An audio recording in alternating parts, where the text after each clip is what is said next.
J'aimerais qu'on termine, Éric Zemmour, à propos des menaces de la ministre de la Culture. Mmh. Madame Rima Abdul-Malak, elle a proféré ces menaces à peine voilées contre les chaînes du groupe Canal+, C8 et CNews la semaine dernière sur France Inter, incitant l'Arcom, l'autorité de régulation des médias, pourtant censée être indépendante, à évaluer la situation au moment du renouvellement de l'attribution des fréquences en 2025. En clair, la menace, c'est de fermer les chaînes C8 et CNews, avec la rédaction de CNews que je salue au passage et dont je salue le travail tous les jours. Je rappelle aussi pour nos téléspectateurs qui ne le sauraient pas que vous avez été salarié de CNews pendant plusieurs mois. Est-ce que les propos de la ministre vous choquent et est-ce qu'ils remettent en cause l'indépendance de l'Arcom ? Ah bah écoutez, c'est au-delà de ça. Il ne me choque pas seulement, il me scandalise. Euh, c'est...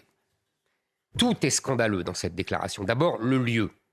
Le dire à France Inter. Parler de pluralisme à France Inter, qui est la chaîne du monopole idéologique de la gauche, voire de l'extrême gauche. Avec des journalistes qui travaillent formidablement. Ah non, mais c'est pas le sujet. Mais bien c'est sûr, c'est pas le sujet. Vous savez, évidemment, de toute façon, les journalistes sont à 80% de gauche. Ils ont été formés comme ça dans les. Mais bien sûr, mais je veux pas dire qu'ils travaillent mal. Non, je dis que simplement, ils ont une idéologie. Il y a le travail et l'idéologie. Moi, je ne conteste pas leur travail. Vous savez, j'ai été journaliste pendant plus de 30 ans, donc je les ai vus. C'était déjà le cas à mon époque.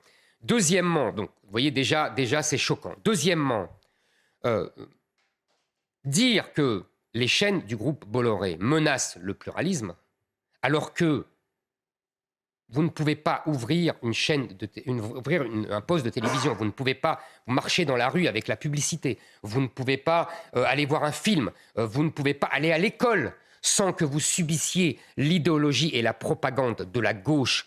En permanence, nous sommes de l'enfance à la mort, à tous les stades de la vie. Dès qu'on veut se distraire, on subit la propagande de la gauche. Nous dire que CNews et C8 menacent le pluralisme, c'est une plaisanterie. Et par ailleurs, je croyais que l'Arcom, ancien CSA, était là pour garantir la liberté d'expression.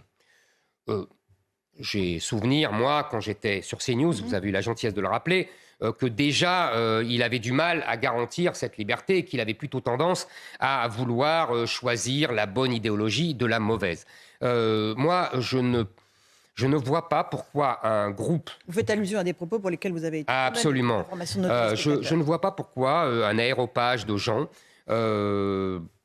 déciderait de la liberté des chaînes. Je ne vois pas pourquoi. Je n'ai jamais compris, c'est encore une loi faite par François Hollande, par la gauche, qui lui a donné beaucoup de pouvoir. Je pense que ces pouvoirs sont largement excessifs et qu'il ne devrait pas ainsi avoir droit de vie ou de mort sur des chaînes, quelles qu'elles soient. Surtout, quand vous avez derrière la ministre qui lui dit manifestement qui il faut viser. Parce elle n'a pas dit, cette ministre, « Ah, mais France 2 est absolument scandaleuse, elle menace le pluralisme, car on ne parle qu'avec des idées de gauche, voire d'extrême gauche. » Elle n'a pas dit, « Ah, le cinéma français est absolument scandaleux, car on ne peut pas voir un film qui ne s'intéresse pas aux migrants ou aux transsexuels. » C'est ça, aujourd'hui, le paysage culturel en France. J'aimerais bien que la ministre de la Culture s'en aperçoive.